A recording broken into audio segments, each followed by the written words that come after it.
కనుకనే నిజమైనటువంటి దైవ భక్తులు కాబోయేటువంటి వారు కావాలని ఆశించేటువంటి వారు మాంసభక్షణం పూర్తి వదలాలి. அதனால் உண்மையான பக்தர்கள் இறைச்சி உண்ணுவதை விட்டுவிட வேண்டும். సాయి భక్తులము, రామ భక్తులము, కృష్ణ భక్తులము అనేది కోళ్ళు తింటూ కూర్చోవటము.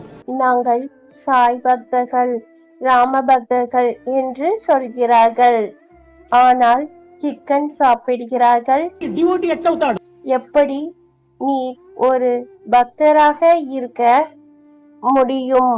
వీడు నిజమైన భక్తుడు ఎట్లవుతాడు? உண்மையான பக்தராக எப்படி இருக்க முடியும்? కనుక వీడు కేవలం రాక్షసుడే. அப்படி இருப்பவர் ஒரு அரக்கன் தான். అలాంటి వాడిని భగవంతుడు ఏమాత్రం కూడా అనుగ్రహించలేదు. அந்த மாதிரியானவர்களுக்கு கடவுளின் அருள் கிடையாது.